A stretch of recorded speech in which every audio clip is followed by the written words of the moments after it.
So hello and welcome back to the Big Lad Podcast. Today is episode 14 and I'm joined with Jeff, who I've been meaning to get hold of for quite a while. We've been following each other for pretty much since the start of my Instagram. So welcome, Jeff. How are you doing? Very much. Thanks. Yeah, I think you were one of the first person I'd spoken to on Instagram, actually. I think So probably around the same as me, really. I'd started Instagram as a bit of an accountability suggested by my PT at the time, funny enough. Oh, really? And yeah, I think you certainly were in the sort of top 20 people, the first 20 people that sort of connected with us. So yeah, unbelievable. Yeah, it does go quite a way back. Yeah. And the thing is as well, Jeff had a previous Instagram account to the one he's got now. I did. And he went quite far away ahead of me followers wise, stopped that account. He started another one and I think he's surpassed me again and I'm still on the same account. Yeah, sorry, George. Yeah, I don't know. What are your tricks? Well, seriously, I don't know why people follow me. We don't. But 5,000, nearly 5,600 do. Yeah, you're definitely ahead of me. Yeah, it surprises me all the time, that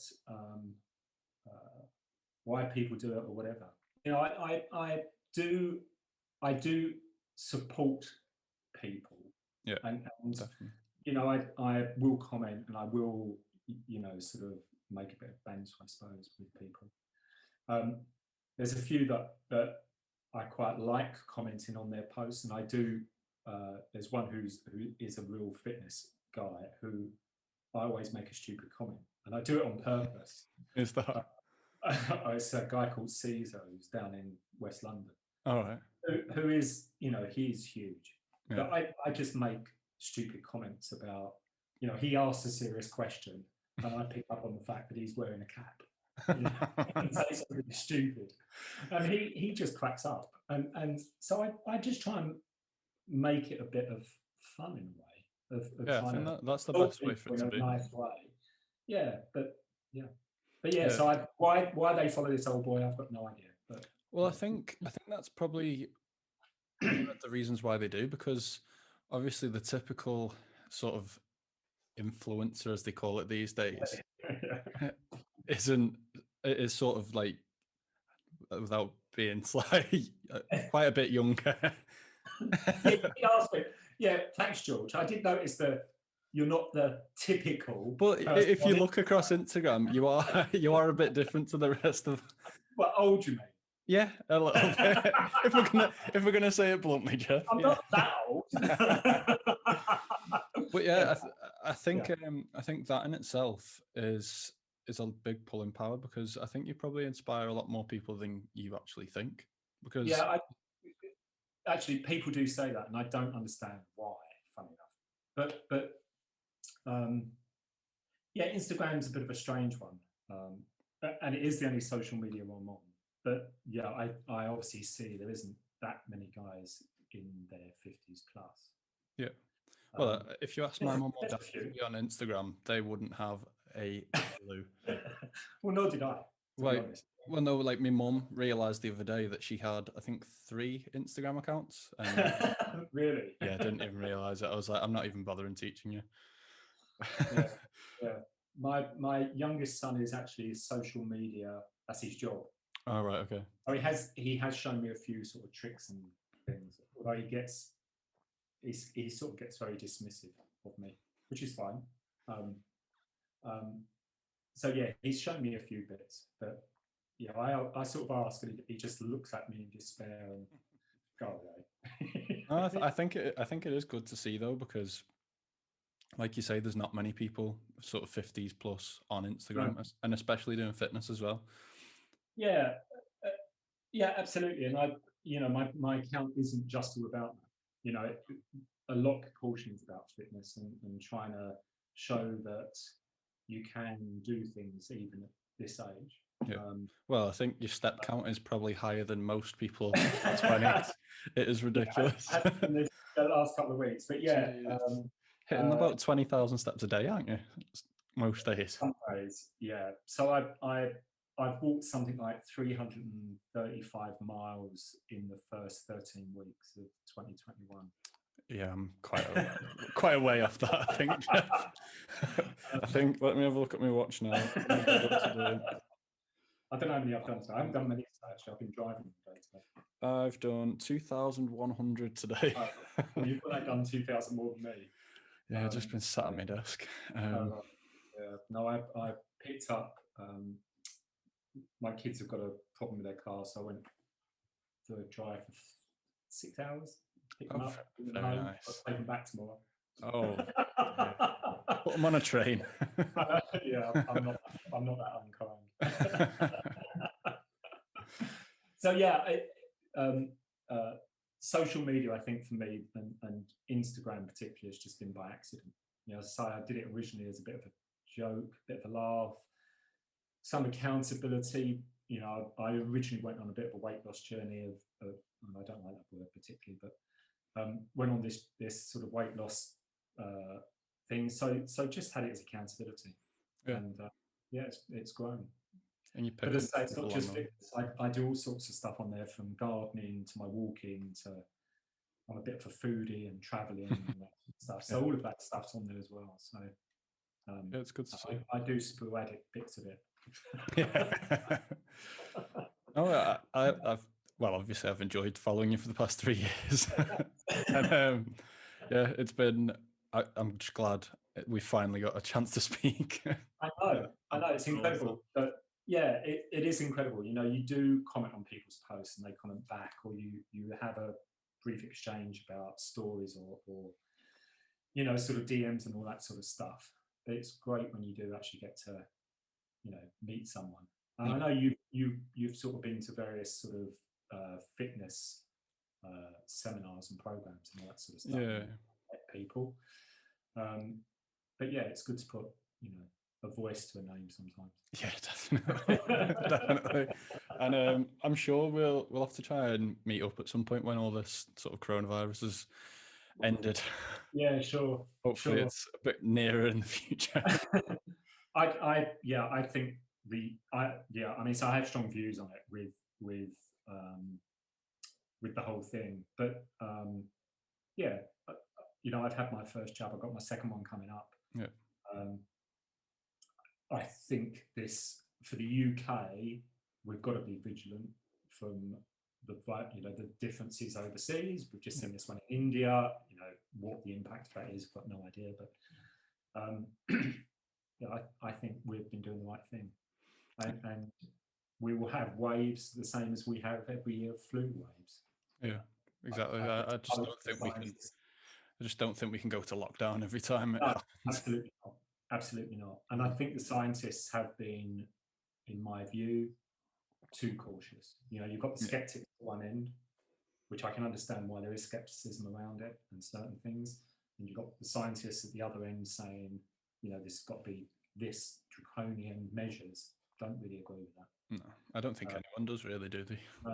No. So hard. But I'm sure, it will.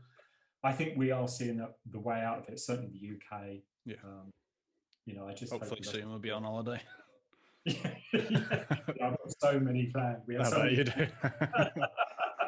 so many cancelled. It was a bugger. Yeah. Right. So we'll get into the meat of the podcast, and I think we'll start off because I don't think I knew about this until maybe a year into following you. And it's all about your heart operation, like you spoke about quite a few times, reasonably recently. So do you just want to talk us through what happened and why, and how you ended up, what your sort of procedure was? Yeah, sure. Okay. So the first I sort of knew that I had an issue was back in 2010. Right. Work again. I collapsed at work.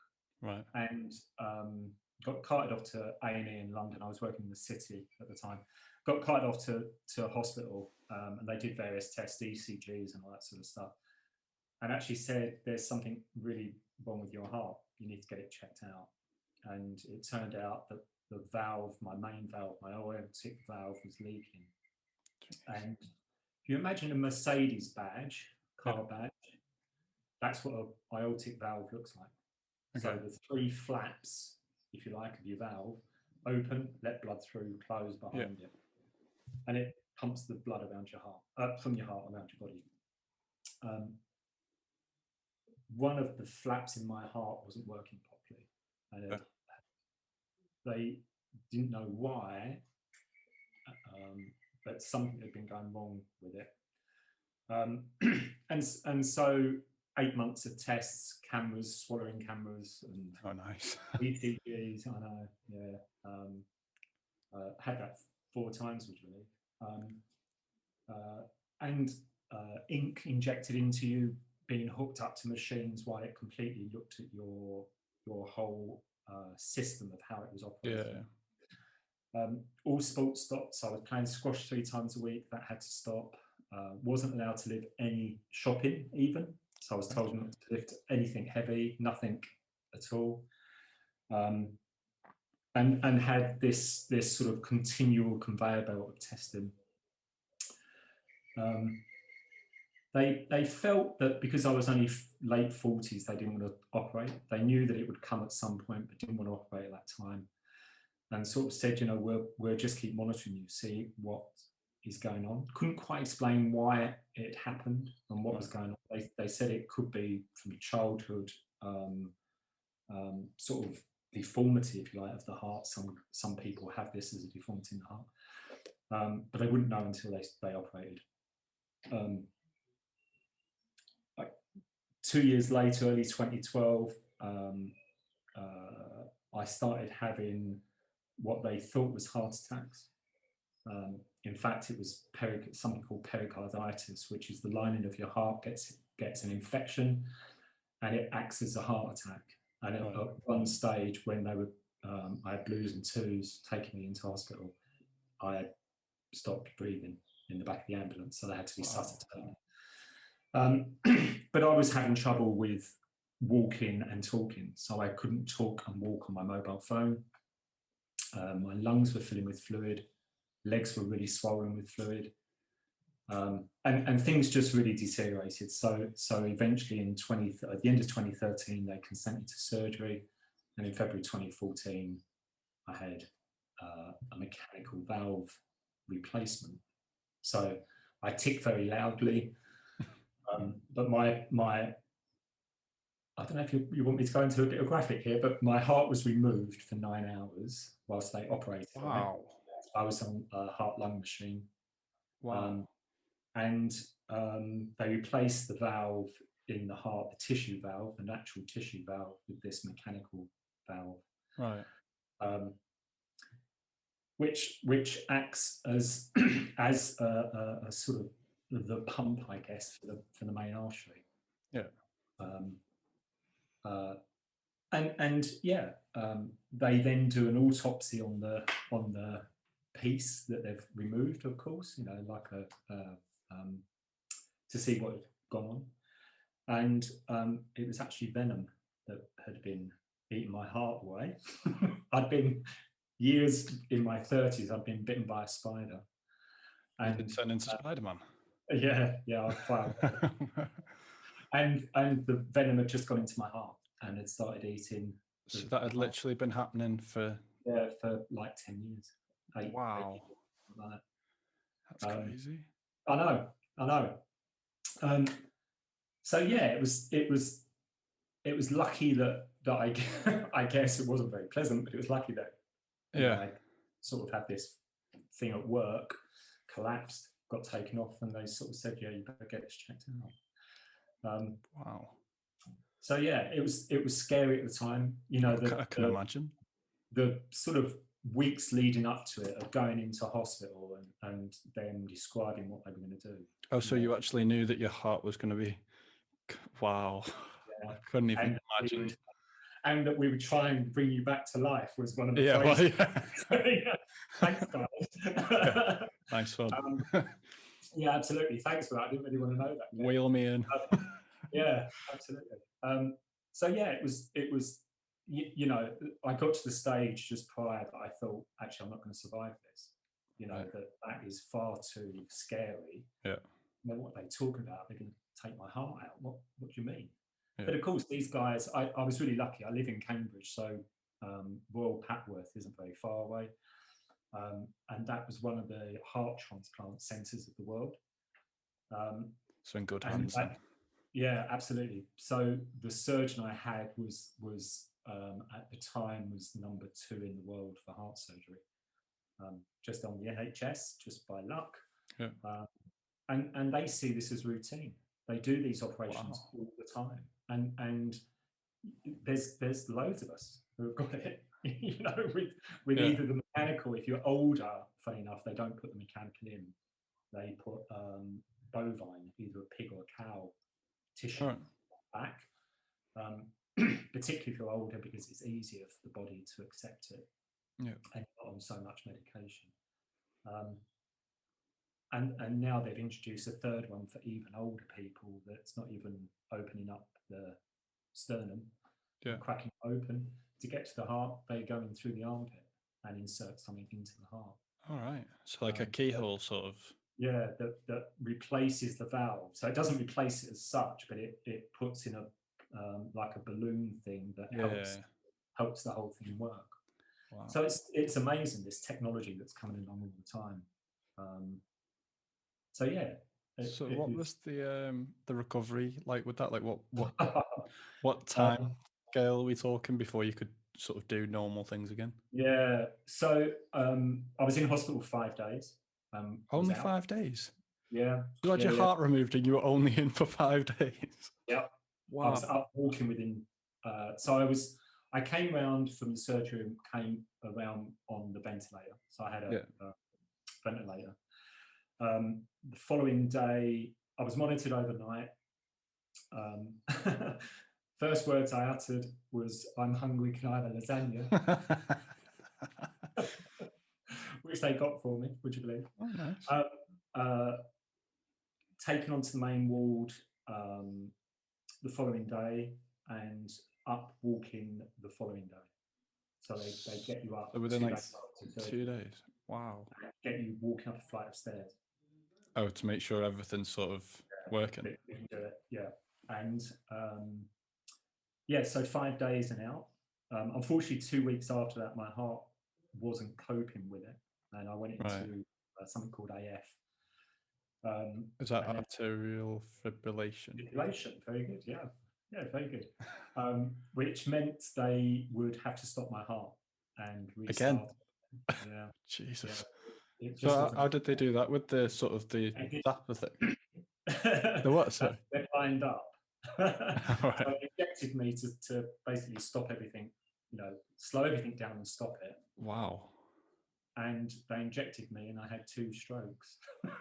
I had God. to stop that. Jesus. Yeah, so they had to stop all that. And, did you suffer any sort of damage from the strokes, or? I lost strength in my right for a little bit. It's all back. All right, it's back. So my right eye is still a little bit weak, but I had a clot in the left hemisphere in the brain, or it got stuck in my neck. And in fact, that's what was causing the AF. Right. It stuck in the valve. Oh, when they injected me, it released the blood clot out of the valve and got stuck in my neck and caused the left hemisphere stroke. Christ, you've been through some stuff, haven't you?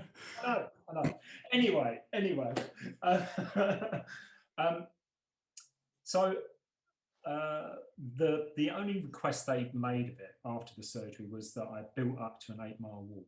I had to plan my own routine, but to get to an 8-mile walk. And I was so determined to do that within, I think it was 3 months of the surgery, I'd achieved what they'd set out for me. And then I went into rehab. They do a rehab program for all heart patients. Right. And I don't know how widespread that is actually, but certainly in this area, North Essex, which is just on the border, and Suffolk, I know that they have this rehab program for 16 weeks. And so what's that then? That's gym work, and to talk about your issues, from medication through to whether or not you were nervous about anything or I can imagine you were. well, yeah, slightly. And yeah, it's sort of it's a program to sort of get you moving again. Yeah. I ended up staying for longer than 16 weeks because I took over some of the classes. So I was actually helping people and showing people what to do on the equipment. And when the instructor wasn't there, I led the class. So Nice. I was doing that, I suppose, on and off for about 6 months. You know, if they wanted a day off or they had the week off or whatever, instead of the class just being cancelled, I stepped forward and said, I'll do it. So yeah, that was pretty good. And then was signed off by the surgeon, and the attitude was, yeah, you can just go and live your life. There's a couple of things I'm restricted in, but yeah, so I because I've been enjoying being back in the gym and started using gym equipment, that's why I thought I'll join the gym and just carry this on. Yeah. So we're talking, you got signed off 2014, did you say? So signed off in June 2014. Still had some of the side effects of the transemic attacks. And was then in rehab in 2015. So yeah, this was around about in mid to end of 2016, I guess.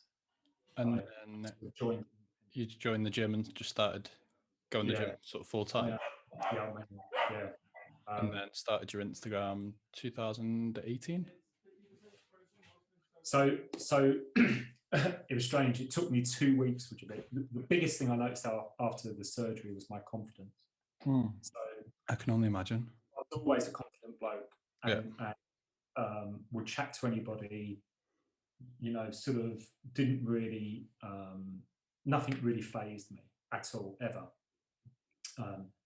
After the surgery, I was bursting into tears, was, you know, an emotional wreck, really. And my confidence was just horrendous. It was just non-existent.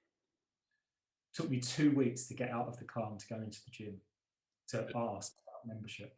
Oh, so you'd been turning up for 2 weeks and just driving? Yeah, sitting in the car for up to an hour and then just driving off. Oh, wow. Get the courage to go inside. Yeah. Anyway, did, and yeah, started doing bits and pieces on my own, bit of cardio on the bike, and I'd been to the gym and done some lifting with friends of mine who was a power lifter back when I was sort of early 30s. So I knew certain things about, you know, weights and stuff. And in June 18, started talking to one of the PTs there, and so started working with him. Yeah. And I wanted to, because I wanted to lift correctly, of course, but also I wanted to lose some weight. You know, I'd piled on, because of the inactivity, I'd piled on about 2.5 stone, I guess, while I was waiting for surgery. Yeah, I can imagine if you were doing like three lots of badminton each week and then nothing. Yeah. And funny enough, it was squash, but squash was one of the things I was not allowed to do anymore as well. So so one of the things you enjoyed doing. Yeah, so this game that I love playing was off the agenda. And you're still not allowed to play now? What reasons that? Because it's too much pressure. So I can play badminton. I'm allowed to play badminton and can play badminton. Right. Squash is off the agenda. And I'm not allowed to do any close physical contact sport. So I'm not in case you get nudged or something. Yeah, not allowed to do martial arts or boxing or football or rugby or whatever. Yeah. And funny enough, the restrictions in the gym, I'm not allowed to do planks, which I'm glad about. Yeah. not too fussed about missing them ones. But I had trouble doing anything when I'm face down. So press up I find really difficult, just purely because the valve doesn't seem to like it. Oh, so it's Right. Okay. Yeah, it's not that I'm not allowed to do them. It's Right. just when I'm sort of faced, even doing chest supported row, Yeah. where I'm sort of leaning at that Leaning angle, against it. Yeah. it seems to be because I'm leaning on it, the valve sort of, I can feel it sort of going crazy. It gets louder and louder. And, All you know, right. your Oh, your so normal you can heartbeat, actually feel it, like you yeah, can hear it. yeah, yeah, I hear it all the time. So I've what met, does that? What's it? Oh, does it? yeah, Does it get faster as your heart rate gets faster? yeah. That'd be so weird to I've got stopped at airport security once. This is not word of a lie. In hear. Belfast, Don't tell me they thought it was a bomb. they thought, well, he didn't know what it was. So I have to carry it. I've got my wallet there. I have to carry a little card that has my surgery details in it. And it's that loud that other people can hear it as My well. wife used to hear it all the time. She doesn't hear it now. I should But, got used to it. well, at first, the heart tissue has to grow over it. Oh, So so I imagine it was quite loud to begin with then. it grows on the outer ring of it Yeah. to keep it in place. So the tissue sort of grows over it. But so it used to rock after the surgery, first of all, in the Okay. and it was, yeah, it's just really loud. She used to hear it all the time. Wow. And so if my heartbeat started faster, and this thing would go louder and louder. She'd say, "What's going on? You're all right." Yeah, that's me. Oh, can hear your heart. What's good? That's mad. I didn't know. I never realised they were that loud. Yeah. Some people. There's a chap around the corner who's had one. He had his. It must be 20 years ago, Yeah. and he still is. He's still. Once you've got it done, is that like you don't have to get it swapped out for another one or at any I point? guarantee it for 15 years. Oh, so there's a potential chance. Yeah, but Yeah. they've never said they've Right. ever. It should outsee me, I think. Hopefully. Go through that again. Yeah, well, I can imagine. I don't think it'd be any easier second time round either, would it? But it's amazing, you know, the sort of rehab and all that sort of stuff, and talking to people who were in my position prior to surgery. Yeah. I've sort of been connected with quite a few and tried to help them understand what would happen. So I've not Yeah. given graphic detail unless they want it. Yeah. But just trying to reassure people, and that's been quite good actually. It's been good for me to try and see it from their point of view and try and help them. But Yeah. Sort of giving back from what you've experienced. yeah, No, yeah. that's really good. I've actually found that really interesting. Yeah, yeah, because I knew you'd obviously been through the heart surgery, and I knew that there's something to do with the spider, but I didn't realize it was so long before anything yeah. even happened. I thought like you literally got bit by a spider, things went wrong, and then next minute you're having heart surgery. No, Wow. no. I must have been 30. I reckon I was about 38, 39 when I was bitten by the spider. So literally like year 2000 sort of. Yeah. So yeah, about that. Yeah, back when I Yeah. was in nappies still nearly. Actually, no, I was 4 years old. I wasn't in nappies in 2000. Yeah. But Yeah. so moving on to a bit more the fitness side of things, then. I imagine quite a lot of people will be interested about this because obviously you get told like from like as you get older it gets harder and things like that. So what is fitness like at 60? Um, Do you have to sort of stay away from certain exercises? Do you have to have more rest days? yeah. I would say the biggest thing I've noticed is tiredness. Funny enough, so it certainly takes you longer to recover. Yeah. As you get older, of course, you know you do slow down. Yeah. Anyway, but it certainly takes you longer to recover. So my in between my sets, the time before I can go again is slightly longer than average, I guess. So where people might have a minute and a minute and a half, I'd take 2 minutes. Yeah. Oh, so nothing too drastic then. No, it's not like it's not like 5 or 10 minutes. Yeah. But certainly, before the first lockdown, I was working out 5 days a week, and was getting more and more tired. It was building up the tiredness. Yeah. Now gone back, I'm only doing 4 days a week. So yeah, longer to recover, certainly. I think mobility, I think you guys are mostly clued up when it comes to mobility and posture and all that sort of stuff. And your experience at George sitting over a laptop at work doing homework and Honestly, yeah, my well, not my posture necessarily. My lower back really suffers from sitting down all day. I had upper rounded shoulders. I try and sit down like up as much as I can, but I seem to get it in my lower back. Right. Like, I've always struggled with that though. Like even when I was sort of college. Okay. Yeah. So I don't know if it's necessarily from sitting down, but yeah, definitely sitting down all day doesn't help anything. But certainly, the stuff about, have 5-minute break and get up and move around and all that. Yeah. Really, when I was younger in an office. Never happens, does it? Like they say, get away from your screen. I think it's for 15 minutes every 45 minutes. Yeah, something like that. Yeah, when's that going to happen? Yeah, exactly. Like you've got back-to-back meetings. There's got no chance. But I think so mobility has been a big one for me to work on. I have noticed you've been posting a bit of mobility recently, haven't you? Yeah, and I actually do 15 minutes on mobility before every workout. Yeah, so I try and get as much done as I can, sort of thing. Yeah, just really to help open the hips up and try and strengthen glutes or in upper back or pulling the shoulders back and all that sort of stuff is harder as you get older. To actually put that squeeze in when you're doing something on back day, it is harder. You've been doing it for a long time.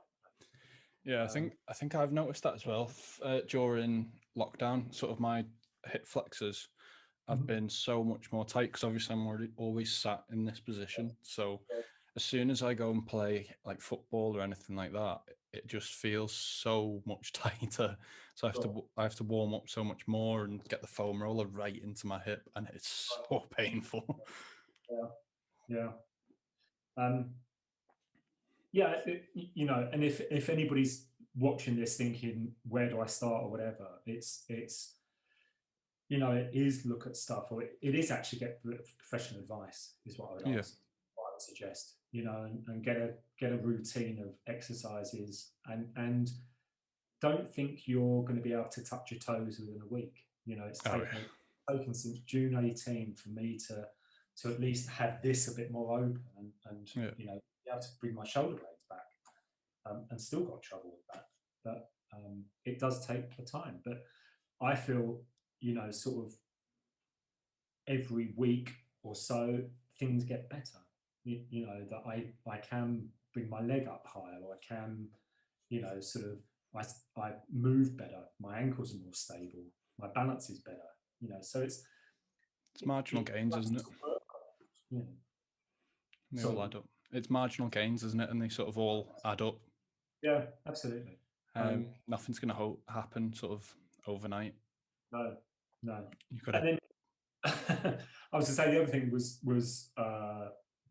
joints as you get older, of course.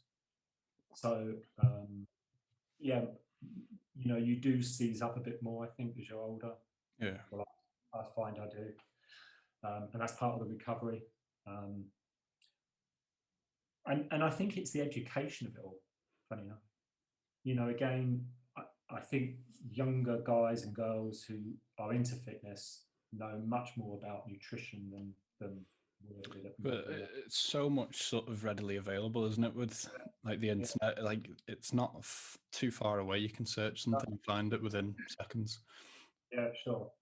So for me, it's been a bit of an education in terms of all of that stuff. I didn't know, the balance of macros or what I was supposed to be doing, or no idea. And I must say, the biggest learning curve for me is actually having the right form and the right posture and the right, tempo. Yeah. When I first used to go back in my 30s to work out with this guy, as I say, was a powerlifter. no warm up, no, straight into lift 180 kilos deadlift. Wow. Like, and nothing about keeping your back and your hips, the hip flex, none of that. It was, see, you can lift that, and that was it.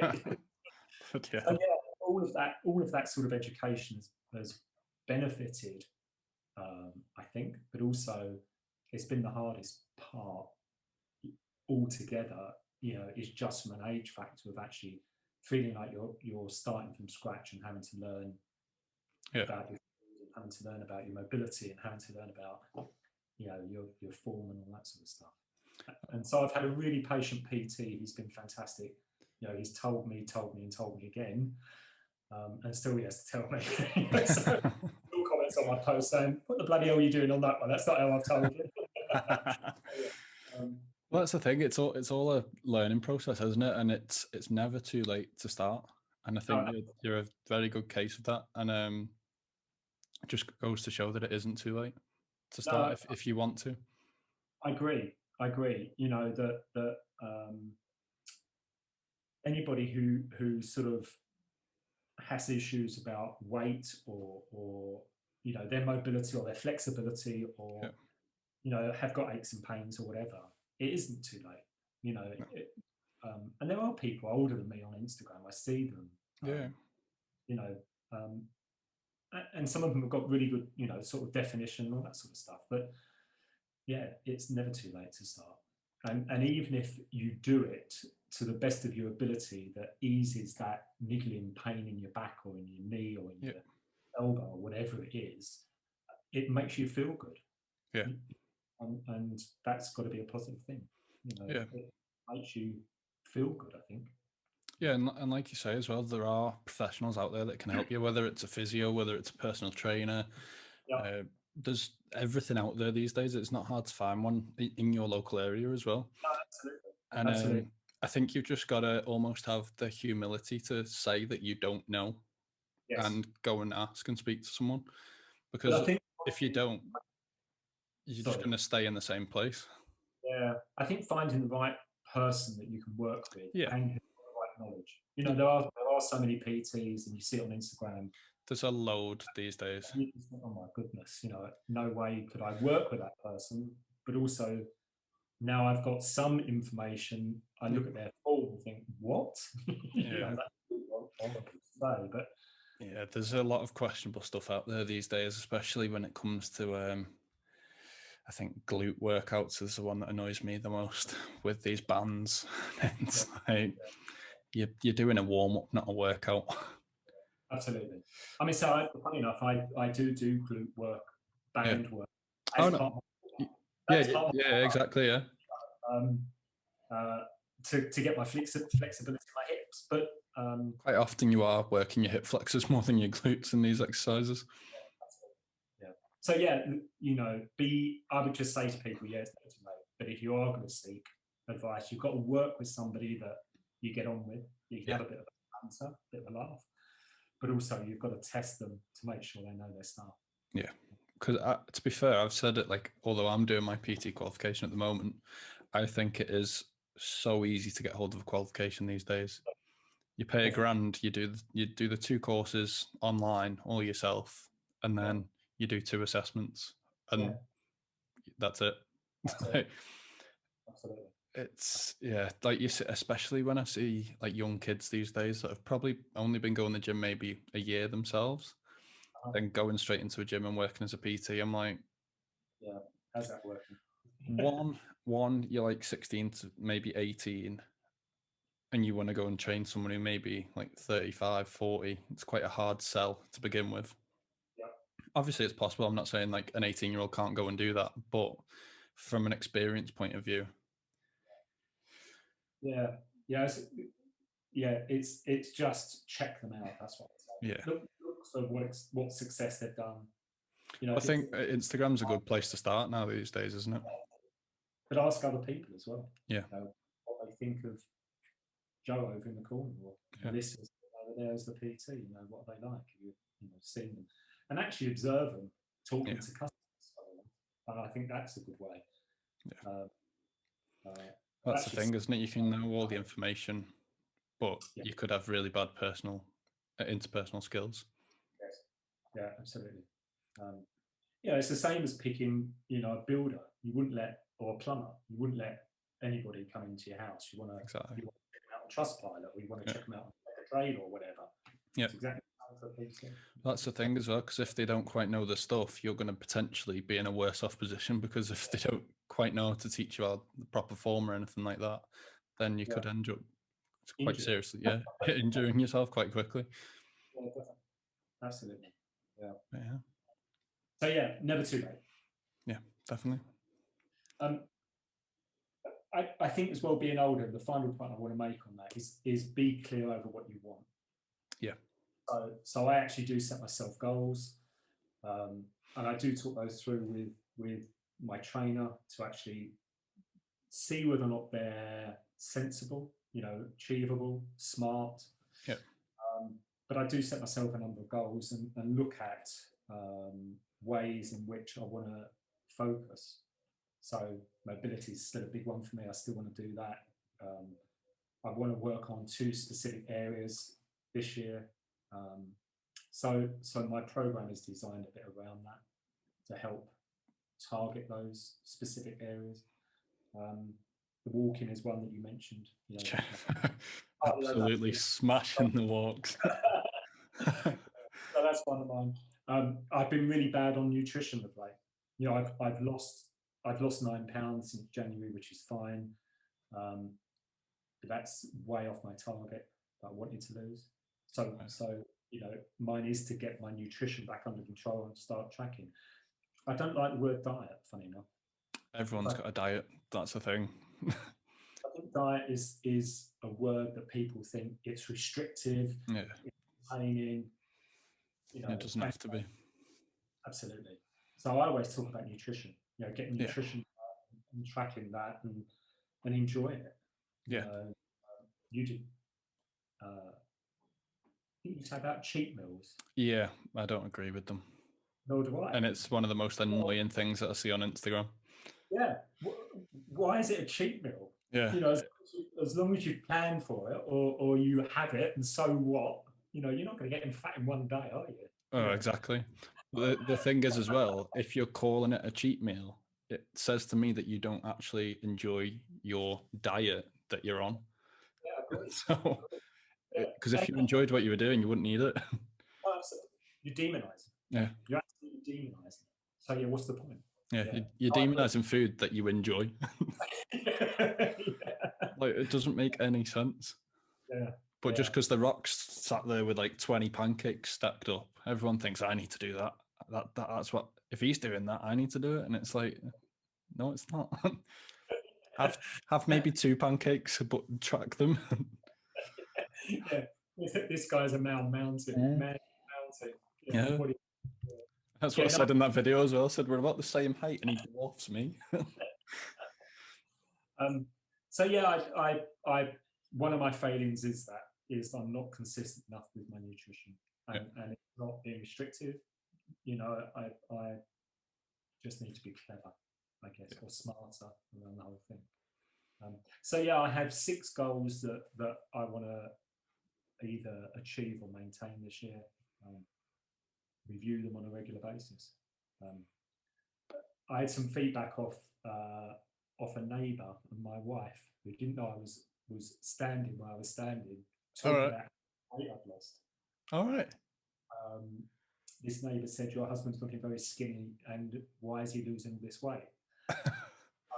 To which my wife returned and said, "Yeah, he wants to lose more, and I'm not sure he should." So yeah, I've taken that into account. If she doesn't want me to be that skinny as well, I don't want to upset her in terms of, she's all of a sudden seeing me just go down an avenue that she doesn't particularly want. Yeah. You just have to get absolutely jacked instead. That is not. I wish it would. It'll never happen. I haven't got the right genes. Yeah. But yeah, it's yeah, have those goals, have those ambitions, Yeah. just be realistic and review them. Yeah, I think enjoyment's key as well. It is. That's the main one, I think. Yeah, it's got to be, because if you're not enjoying it, if you're seeing it as a chore, if you're seeing it a bind to, oh, I've got to go to the gym now, and I've got to get on the bike, or I've got on the treadmill, or I've got to lift these weights, and I really don't want to do it, then you've got to question yourself. Yeah, you've got to find what you enjoy. There's so many things that you can do in the gym. It doesn't just have to be weightlifting. It can be circuit training. It can be powerlifting. It can be CrossFit. There's so many things. And it doesn't even have to be going to the gym. You could go and do another sport. Like find something that you just enjoy doing that's going to keep you fit and healthy. Yeah, mate of mine cycles. Yeah. And he's lost huge amounts of weight. He really has. I saw him last weekend, and I said, "Oh, how's the cycling going?" Yeah, did 75 miles last night.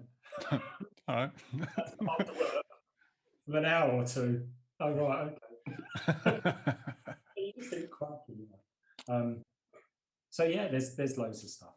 There's loads of stuff. Even if you walk, that's a good start, and actually getting that as your steps in, not even the 10,000. If you're a long walker and just want to get out and take some photographs and whatever on your phone, or just go and enjoy the countryside, or seaside, or whatever, and just build it up. Yeah, definitely. Like the amount of headspace as well that you can get from just going on a walk, putting a podcast on, or even just putting your phone on silent. That's what I've tended to do recently. I just put my headphones in, listen to a podcast, sometimes my own, and put my phone on mute and just walk and just switch off. Yeah, it's good. How's your knee, by the way? Frustrating. I can walk pretty much normal again. All right, good. It's just a bit uncomfortable. Like I don't know what's going on, but it just feels like slightly uncomfortable. Right, okay. Yeah, I've not done like this week as well. It's been such good weather, and all I've wanted to do is go for a walk. But I've noticed that every now and again when I go for a walk, it sort of swells up a little bit and just feels a bit restricted. So I've been basically the couch potato. I've been going to the gym, but yeah, it's it's just it's not too comfortable. But I start my rehab on Friday, which I'm looking forward to. I've got a physio who was the head of physio at Liverpool for about 8 years until the last couple of years. So I'm quite looking forward to meeting him. I've seen on his Instagram as well, he's got an ex-Man United player who's had the operation, the ACL operation. But obviously I've not had it. I've managed to dodge the bullet for the second time. So what do they think it is, or have you So how old was I been? I reckon I was about 20 when it first happened. So basically I was running down the wing. Some lad slide tackled me, but his whole weight went straight through my knee, which was planted in the floor. And I'd never felt pain like it was minging. And then because I was so young, I just never went and got it looked at because I just thought it was like a twisted knee or something like that. And then I had about 10 days off playing football and then went back and played because it was like right at the end of the season. We had a load of games backed up and I played every single minute of 10 games within 20 days. Wow. So we were literally playing like Tuesday, Thursday, Saturday for about 3-4 weeks. And then 2 years ago, I was playing football again, went to volley a ball. So there was no contact this time. And my weight went through my knee and I just heard this massive crunch. It was literally like the first minute of the game. Heard this massive, like horrible crunch. It made me feel a bit queasy. And I was like, oh, I could probably run it off. I just thought it was my knee cracking. Like where if you like sometimes you straighten out your knee and it cracks. I thought, it might have just been that. And it wasn't because I could hardly run. But I played the full 90 minutes of that game as well, which I definitely shouldn't have done. So that time I went and got the scan. They said, yeah, it's completely ruptured.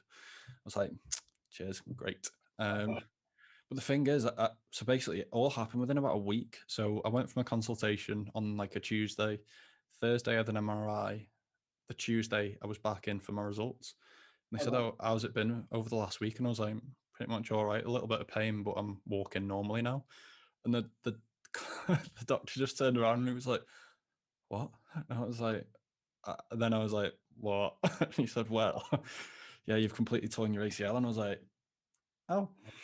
He said basically because you've got a load of hamstring muscle, it's basically compensating for not having one. Right. So he said it's up to you. We can go down the surgery or rehab. And I was like, rehab.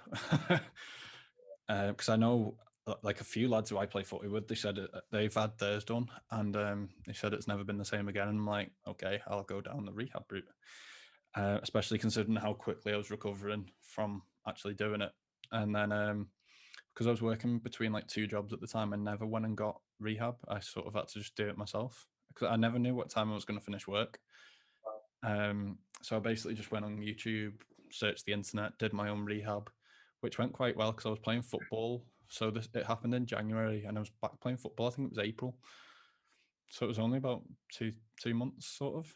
And then this time round, so we're talking just over 2 years later, jumped up for a header, and as I've jumped, I've sort of landed and then gone like straight into a sprint, and I've just heard the same crunch again, and I was like, oh no! Like I felt like the same feeling, the same sound, felt sick, and I just went straight off that time. I was like, no, I'm not playing on. I was like, all the lads were going, do you reckon you can run it off? I was like, no, I can't. I started getting undressed like on the side of the pitch. I was like, no, I'm not coming back on. It was only like an interclub friendly anyway. But yeah, that was 20 minutes into the first game back after 4 months, which was great. I had my consultation the other week, and I was surprised because they didn't send me for another scan because I was like thinking I might have done another ligament. But yeah, I've not had another scan. He sort of ran his hands down my knees and put me at like bent it and all in like pulled everything into different positions. He said, feels pretty solid. And I was like, okay. And he said, because this is the first issue I've had in just over 2 years, then he's willing to put me through rehab. Right, okay. So that starts on Friday, and I've got 6 sessions booked in. So yeah, hopefully it won't need too many more than that. Yeah, it'd be good to get professional advice, wouldn't it? You know, it's I'm looking up on the internet or whatever, but yeah, to actually get that sort of professional hand, if you like, you know, of guidance, of rehab and all that sort of stuff, and make sure you're doing it right. Well, I said to him, like, who would you recommend me to go to? And he said, I reckon this. His name's Andy Renshaw. He said he's one of the best in the country for it. I was like, I'm going to him. I was like, wherever he is, I'm going. And luckily, he's only in Manchester, so I can go into the office and then just go to the sort of facility. Good stuff. But yeah, he's had all sorts of people through. Like, obviously, he used to deal with the whole Liverpool team, so I'm sure he's seen some. I'm sure he's seen some injuries over the years.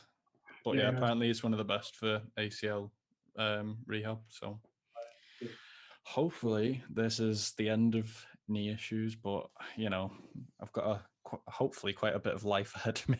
But we might always have a little bit of a weakness there, of course. But it's how you know, it's a bit like I was just talking about mobility and trying to reverse some of the stuff that you know, 40 years of abuse, if you like, of rounded shoulders and not really doing anything to help. Yeah. You're more likely to always have to do something to make flexibility's there, ability's there. But you know, the sooner you get that mindset, I know you're really good, George, in terms of putting your mind to stuff and you're getting it done. Yeah. So I've got no doubt you will. But to actually have that professional stuff and make sure it's that I think that's what I need. Like obviously when it happened the first time, they said to sort of work on your hamstrings loads. So basically, especially over last lockdown as well, when we were working out from home, I was doing like quite a few hamstring exercises per leg workout, like twice a week. But yeah, I think it's the directional stuff I need to work on more than anything. But yeah, we'll get there. I had a load of messages, people like especially all the footy lads asking me if I was okay and stuff. I was like, I'm fine. Like, there's nothing I can do about it. So what's the point in getting down and upset about it? Yeah. Like I'd already prepared myself for potentially having an operation anyway and not playing footy for 12 months. Right. So Yeah, dodged the bullet for the second time. Absolutely. I think if you can stay away from surgery, I know sometimes surgery has to be Yeah, the solution, but I think if you can stay away from surgery, the better. yeah, And if they think rehab is the answer to get back into health, should we yeah, say, health, then that's the route you take. yeah. Just, always. Yeah, I think at some point I'll probably have to have something done. Sure. But I sort of got that in my head that it's probably going to happen at some point. Like you say, there's always going to be a weakness there. And it's obviously putting pressure on other ligaments because of not having an ACL already. But yeah, just got to take things as they come and deal with it. good stuff. It's an opportunity for some different content anyway. Yeah. But that, I think, it actually just shows people as human, actually. Yeah, and that's I think is one of the failings of Instagram sometimes, that people obviously will post the best picture with their top off or they're pumped up or whatever. Yeah. And that's fine up to a point. But actually people will follow, we started off on this point, but people will follow where you're showing your human side in a way. Yeah, like actually being genuine. Yeah, absolutely. Absolutely. And I think you've probably seen a fair few of my drunk stories, walking home from the pub and things like that over the years. Yeah. But yeah, I think people just want honest, genuine stuff. Yeah, definitely. So yeah, no, good. I hope you do, because it'd be interesting to see, particularly about the rehab, because other people will get ideas as well and actually saying, oh, I wonder if this will help, or stretching or whatever. Well, I've already spoke to Andy on Instagram and asked him, am I okay to bring my camera in and vlog it for YouTube? So he's given me the go ahead for that anyway. Good. So yeah, looking forward to it. Good stuff. Yeah. I think we'll wrap that up here. I think we've had a lot of value there. Well, I hope so. I really think it was. It was really good chat, especially after knowing you for so long and then going into so much detail. It has been really interesting. Oh, good. And thanks for asking me. As I say, it's a first for me, so it's my sons would just say, "God, Dad, what are you doing?" This is only the 14th podcast I've done. Oh, right, okay. So before I even started this, I myself.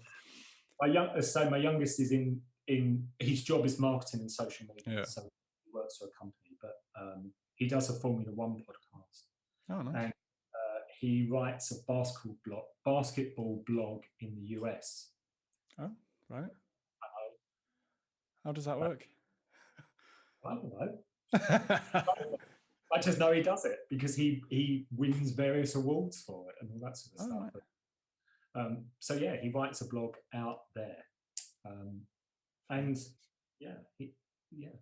I guess he does it from a Brit's point of view of American basketball. That's interesting. I don't know. Yeah, he'd just say, "Dad, what are you doing? What are you talking about?" You have to send him the link. Yeah, I will. I'll rub it in. Say, "Your man's getting famous."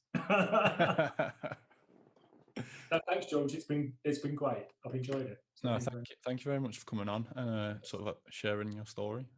Yeah, that's okay. Pleasure. Thank you very much. But yeah, so if you've been watching on YouTube, make sure you drop a like, and if you're new, subscribe. Make sure you drop us a review down below as well.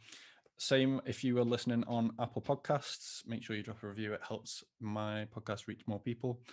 But yeah, we'll see you in the next one.